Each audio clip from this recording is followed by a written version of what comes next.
안녕하세요. 사연을 부탁해입니다. 오늘의 사연을 소개하겠습니다. 그날도 아들과 함께 물류센터에서 상품을 받아 납품을 하고 있었는데요. 전화 한 통이 걸려왔습니다. 여보세요? 제가 전화를 받았어요. 안녕하세요. 여기 땡땡 경찰서입니다. 혹시 어젯밤에 땡땡동에서 119 구급대랑 경찰에 교통사고 신고하신 분 맞으시죠? 어제 일 때문에 몇 가지만 더 여쭤볼 게 있어서 그러는데 혹시 시간 좀 내주실 수 있으신가요? 아, 네, 그렇게 하겠습니다. 그런데 혹시 어제 사고 당하신 분은 어떠세요? 젊으신 분이던데 괜찮나 모르겠네요. 네, 다행히 선생님께서 일찍 신고해 주셔서 어젯밤에 긴급하게 수술해서 오늘 아침에 깨어나셨다고 합니다. 저기 그래서 말인데요. 죄송한데 이번 사고가 뺑소니 사고여서 몇 가지 더 확인을 좀 할 게 있어서 그런데 혹시 시간 괜찮으시다면 저희가 찾아뵙겠습니다. 네, 저는 내일 저녁 7시쯤 시간 괜찮을 것 같은데 그때 가능하세요? 네, 알겠습니다. 선생님 위치 알려주시면 제가 그곳으로 가겠습니다. 경찰관이 심각한 목소리로 전화를 끊었어요. 사실 어제도 어느 날과 다름없는 그런 날이었습니다. 아들과 함께 트럭을 몰고 슈퍼에 납품을 끝내고 돌아가는 길이었는데요. 근처에서 뭔가 부딪히는 소리와 함께 굉음이 들려왔어요. 아니 이게 무슨 소리야? 준수야, 무슨 소리가 났지? 제가 놀란 채 아들을 바라봤어요. 그런데 그 순간 반대편에서 큰 대형 트럭 한 대가 우리 차 옆을 급히 지나가는 게 보였어요. 아니 이런 도로에서 저렇게 달리면 어떡해? 제가 홀로 중얼거리고 있었는데 아들은 그저 앞 유리창만 바라볼 뿐 아무런 대꾸도 없었습니다. 그렇게 운전을 해서 가고 있었는데 얼마 가지 않아 차 한 대가 길가에 서 있는 것이 보였어요. 사고가 났던 모양인지 차에서 연기까지 나고 있었습니다. 아니 세상에 이게 무슨 일이야 그래? 준수야, 너 꼼짝 말고 여기 있어. 저 사람 뭔 일 난 건 아닌지 모르겠네. 그곳이 한적한 도로였기에 주위에 지나가는 사람도 없어서 혼자 안절부절 못한 채 급히 전화기를 들고 119와 경찰에 신고를 했어요. 그리고는 다급한 마음에 차 안에 있는 사람을 밖으로 꺼내서 차에서 멀찌감치 떨어진 곳으로 옮겼습니다. 그때 당시 차에서 연기가 나고 있었기에 혹시나 불이라도 날까 싶어 걱정이 되었거든요. 그 뒤 119 구급대원들이 와서 사고당한 남자를 급히 병원으로 데리고 갔어요.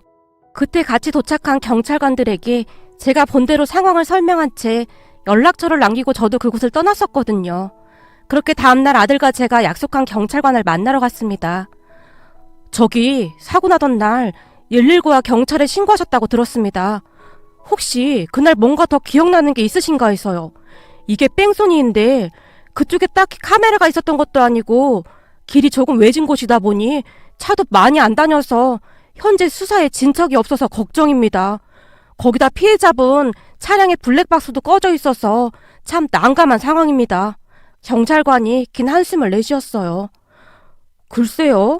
그날 제가 운전을 해서 그곳을 지나가는데 요란한 소리가 들려서 놀라긴 했습니다. 그리고 차량 한 대가 지나갔던 걸로 기억하는데 워낙 경황이 없어서 잘 기억이 나지 않습니다. 그렇군요. 그럼 차량 번호랑 차종 같은 건 전혀 기억이 안 나시겠네요. 경찰관이 가라앉은 목소리로 천천히 물었어요. 네, 워낙 경황이 없어서 그때 지나간 차가 큰 트럭 종류이긴 했던 것 같은데 그거밖에는 잘 기억이 나지 않습니다. 큰 도움이 못 되드려서 정말 죄송합니다. 제가 안타까운 표정으로 경찰관을 바라봤어요.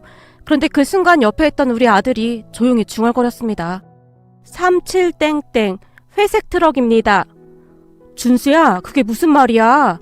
제가 놀라서 아들을 바라봤어요. 지나간 차, 아빠가 도로에서 저렇게 달리면 어떡해 라고 했던 차. 아들의 말투가 이상했던지라 경찰관이 놀란 표정으로 저를 바라봤어요. 사실 우리 아들은 자폐 증상을 가지고 있어서 보통 사람과는 말투가 약간 다릅니다. 근데 그날 번호를 기억했나 보네요. 제가 기쁜 목소리로 대답했어요. 네? 아드님이요? 하지만 아드님이 자폐증이라고 하지 않으셨어요? 그럼 저희 입장에서는 그게 좀... 경찰관이 말끝을 흐렸어요. 아, 우리 아들에게 그런 증상이 있긴 한데요. 암기력 하나는 아주 기가 막힙니다.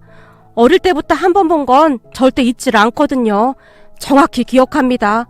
거기다 우리 준수가 옛날부터 차량 번호부터 차종을 기가 막히게 외우곤 했었거든요. 37땡땡 회색 땡땡 트럭입니다.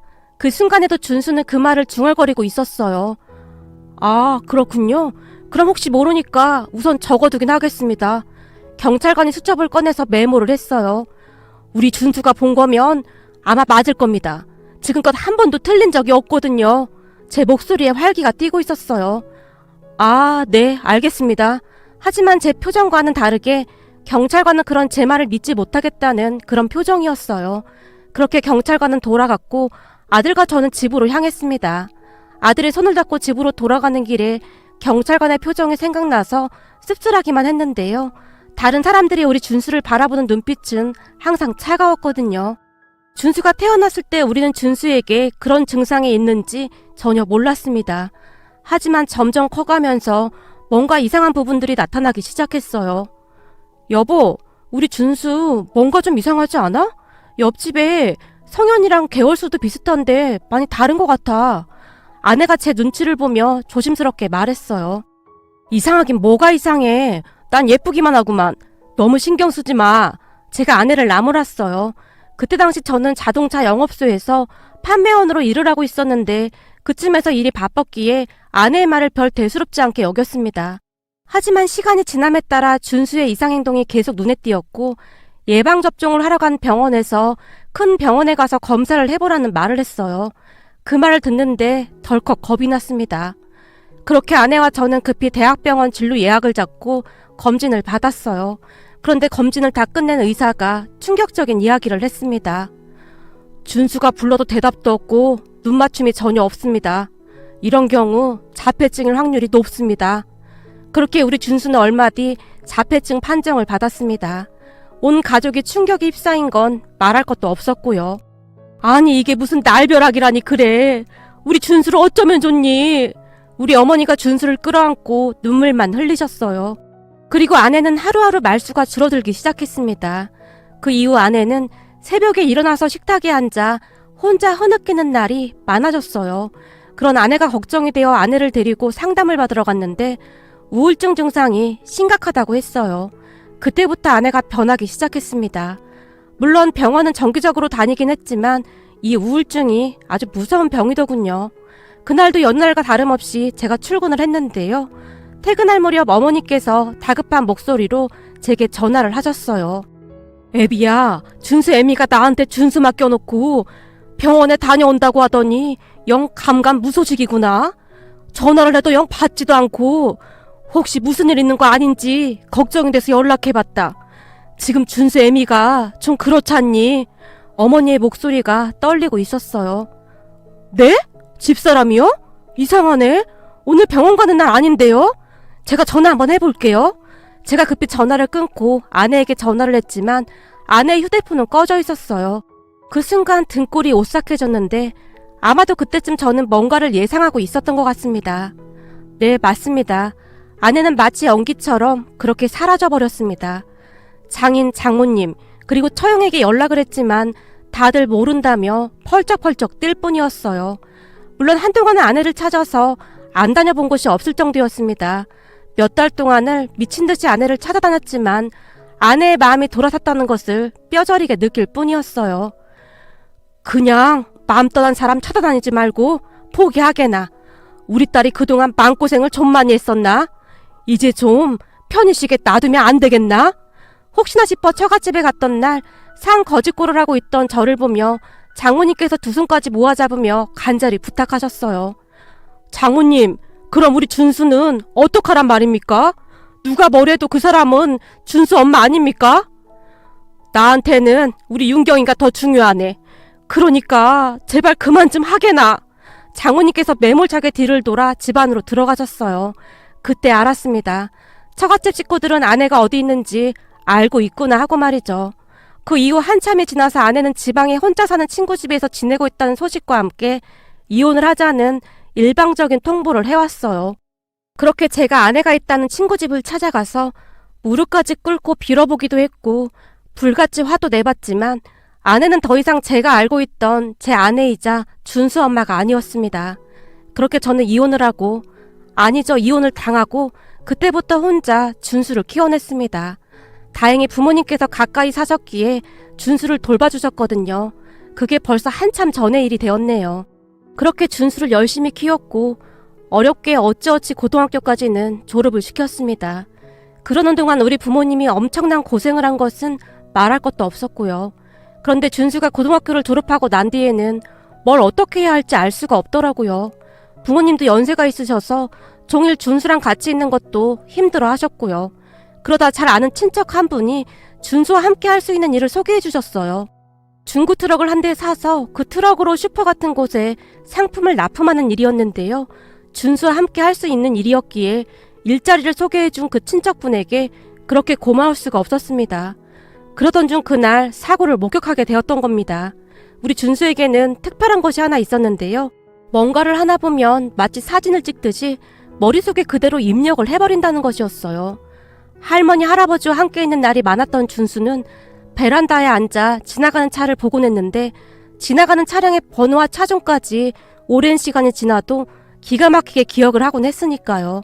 하지만 그날 경찰관을 만나고 돌아오면서도 그런 준수의 능력으로 인해 어떠한 일이 일어날지 감히 상상조차 못하고 있었는데요. 그런데 얼마 뒤 그 경찰관에게 다시 연락이 왔습니다. 안녕하세요. 여기 땡땡 경찰서입니다. 전에 한번 뵌 적 있으시죠? 아, 네, 안녕하세요. 그때 그 사고 범인은 잡으셨나요? 그렇지 않아도 그것 때문에 연락드렸습니다. 이거 어떻게 감사 인사를 드려야 할지 모르겠습니다. 네? 그게 무슨 말씀이세요? 제가 놀란 채 물었어요. 저기 그게 말입니다. 그때 아드님이 말씀해주신 그 차량 번호가 사고 가해자 차량 번호가 맞았습니다. 그쯤에서 경찰관은 마치 기적이라도 일어난 마냥 신기해하는 목소리였어요. 네? 정말요? 제가 그럴 줄 알았습니다. 우리 아들이 기억력 하나는 아주 끝내주거든요. 거기다 차량 번호랑 차종은 더 기가 막히게 암기를 하거든요. 그날 차량이 너무 빠르게 지나쳐서 혹시나 하고 있었는데 그 차 번호가 맞았군요. 네, 그 번호 조사해보니 맞더라고요. 가해자가 처음에는 오리발까지 내밀면서 딱 잡아 뗐었는데 가해자 차가 지나간 다른 쪽 도로에 있던 CCTV도 다 조사해보고 아주 이잡듯이 싹 다 뒤져서 잡아냈습니다. 아드님의 제보가 큰 역할을 했습니다. 그리고 정말 죄송합니다. 사실 그날 아드님이 제게 차량 번호를 말해줄 때 큰 의미를 두진 않았거든요. 어찌나 죄송하던지 제가 아직도 많이 부족한 사람인가 봅니다. 경찰관의 목소리에는 미안함이 가득 배어 있었어요. 아닙니다. 충분히 그럴 수 있죠. 이해합니다. 그래도 범인을 잡았다니 얼마나 다행입니까? 그래서 말인데 피해자분 가족분들이 선생님을 좀 만나 뵙고 싶어 하시는데 한번 만나보시겠어요? 저를요? 아닙니다. 저희가 한 게 뭐가 있다고요? 괜찮습니다. 전 그저 우리 준수가 큰 도움을 줄 수 있어서 기쁠 따름입니다. 제가 멋쩍게 웃었어요. 그러지 마시고 한번 만나보세요. 제가 가만히 들어보니 피해자분이 그 집안의 4대 독자인가 그렇다고 하더라고요. 그날 선생님께서 그 자리에 안 계셨다면 큰일 날 뻔한 거죠. 구급차도 진짜 빨리 불러주셨잖아요. 피해자분 부모님께서 아주 애타게 만나 뵙고 싶다고 부탁을 하셨어요. 제가 계속 거절을 했지만 경찰관이 제게 잠시만 만나달라고 부탁 아닌 부탁을 했어요. 결국 저는 그분들에게 제 휴대폰 번호를 알려주는 것을 허락했고 얼마 뒤에 피해자분 부모님께서 제게 전화를 했습니다. 그렇게 며칠 뒤 그분들을 따로 만났는데요. 안녕하세요. 정말 감사합니다. 이 은혜를 어찌 갚아야 할지 모르겠습니다. 피해자분 아버지께서 제게 허리 숙여 감사 인사를 하셨어요. 아, 이거 아닙니다. 누구라도 그 상황을 목격했다면 똑같이 했을 겁니다. 세상에나 우리 아들을 살려주신 것만 해도 감사할 일인데 거기다 가해자의 차량 번호까지 알려주셨다면서요. 우리 아들 차에 블랙박스가 고장이 나 있어서 바꾸려던 차에 그런 사고가 나지 않았겠습니까? 그렇게 바꾸라고 해도 말을 안 듣더니 선생님 아니었으면 정말 큰일 날 뻔했습니다. 정말 감사합니다. 피해자 어머니께서 제 손을 덥석 잡으시며 눈물까지 흘리셨어요. 괜찮습니다. 차량 번호를 본 건 우리 아들인걸요. 그날 저는 경황이 없어서 여기저기 신고하느라 바빴거든요. 아드님이 무사히 깨어나셨다니 그러면 다 된 겁니다. 제가 두 분을 진심으로 위로해드렸어요. 그 뒤 두 분과 한동안 이야기를 하게 되었는데요. 내가 이런 거 여쭤봐도 되는지 모르겠는데 어쩌다 아드님이랑 같이 일을 하시는 겁니까? 혹시 들으셨는지는 모르겠지만 우리 아들이 자폐증이 있습니다. 그 사실을 알고 힘들어하던 아내가 한참 오래전에 집을 나가버렸습니다. 세상에나, 어떻게 그런 일이. 그럼 혼자서 아들을 키운 겁니까? 아니요. 혼자였다면 참 힘들었을 텐데 다행히 부모님께서 옆에서 많이 도와주셔서 어찌어찌 고등학교까지는 졸업을 시켰습니다. 근데 요즘 들어 부모님께서 힘들어하셔서 더 이상 아들을 맡기기가 죄송스럽더라고요. 그래서 다니던 직장도 그만두고 아들이랑 같이 지금 하는 일을 하고 있습니다. 아들도 이제 많이 커서 잘 도와주고요. 우리 아들이 다른 사람들과는 좀 달라서 같이 다니면 다들 수근거리고 힐끗힐끗 쳐다보기도 하지만 아주 속이 깊습니다. 납품하다 보면 무거운 생수 같은 것들도 많은데 아빠 힘들까봐 그렇게 열심히 도와줄 수가 없습니다. 누가 뭐라고 해도 저는 우리 아들이 정말 자랑스럽습니다. 그날도 아들이 홀로 창밖을 내다보다가 아마도 차량 번호를 외운 듯 합니다. 그게 우리 아들 취미생활이거든요. 제가 쑥스러운 듯 배시시 웃었어요. 젊은 사람이 아주 성실하네요. 세상에 이런 사람이 어딨어 그래? 여보, 우리가 뭘 좀 도와줄 수 있지 않을까? 이번에 우리 상가 건물 분양하는 곳에 상가짜리라도 하나 마련 좀 해봐요. 어머님 되시는 분께서 조용히 말씀하셨어요. 네? 아닙니다. 전 지금 하는 일에 만족하고 있습니다. 제가 놀라서 급히 손사래를 쳤어요. 아직 한참 젊은 나이인데 안정적인 일을 가지고 있으면 훨씬 좋지 않겠어요? 지금 아드님 때문에 그 일을 하시는 거라면서요. 제가 한번 이것저것 알아보겠습니다. 아닙니다. 정말 괜찮습니다. 제가 놀란 채 다시 정중하게 사양을 했어요. 저희한테는 생명의 은인이십니다. 들으셨는지 모르겠지만 우리 아들이 귀하디 귀한 4대 독자입니다. 한마디로 손이 아주 귀한 그런 집안이란 말입니다. 그런데 선생님께서 우리 아들을 살려주신 겁니다. 의사 말로는 조금만 늦었어도 큰일 날 뻔했다고 했거든요. 제가 정말 감사해서 그러는 거니 사양하지 마십시오. 사람은 말입니다. 은혜를 입었으면 당연히 갚아야 하는 게 도리 아니겠습니까? 우리 가족 모두 선생님께 정말 큰 은혜를 입었습니다. 그러니 제 부탁 좀 들어주세요. 그래야 우리 마음이 편할 것 같아서 그럽니다. 아버님 되시는 분이 다시 한번 제게 간절히 부탁했어요. 그런 두 분에게 제가 생각해보겠다고 하고 집으로 돌아왔는데요. 뭐야? 정말이냐? 그럼 고맙다고 하고 도움을 받아야지. 이런 기회가 어딨어. 사실 네가 준수 때문에 회사도 관두고 이러고 있는데 준수랑 같이 할 수 있는 일이라면 사양하지 말고 도움을 받도록 해. 지금 네가 체면 치레를 할 때가 아니잖니? 그래야 오래오래 준수를 돌볼 수 있을 거 아냐. 내가 너만 보면 열불이 터져서 잠이 안 와. 어머니께서 눈물을 흘리셨어요. 그리고 얼마 뒤 결국 저는 너무나도 감사하게 그분들의 마음을 받아들였습니다. 알고 보니 그분들이 생각했던 것보다 훨씬 부자였어요. 피해자분 아버지, 그러니까 사장님께서 어찌나 우리 아들을 신경 써주시던지 죄송할 정도였어요. 우리는 그렇게 상가 건물 중 1층에 상가 하나를 분양받았습니다. 물론 가격은 말 안 해도 아시겠지만 그냥 거저로 주셨다고 보시면 되겠네요. 저는 그곳에서 편의점을 시작했는데 편의점 안의 인테리어부터 이것저것을 사장님께서 다 도와주셨습니다. 평생 동안을 가진 것도 별로 없이 근근히 살아오던 제게는 정말이지 기적과도 같은 일이었는데요. 살다 보니 저처럼 그냥 평범하고 그저 그런 사람들에게도 이런 기적이 일어나긴 하네요. 그 뒤 저는 아들과 함께 편의점에서 같이 일을 하고 있습니다. 우리 아들이 기억력 하나는 기가 막히다 보니 상품 진열된 것을 한 번만 쭉 훑어보면 똑같이 진열을 해놓았기에 그런 아들 덕분에 저는 훨씬 편히 일을 할 수 있게 되었어요. 우리 아들도 요즘 들어 얼굴에서 빛이 날 정도인데요. 본인이 하는 일에 대해 큰 자부심을 가지고 열심히 일을 하고 있거든요.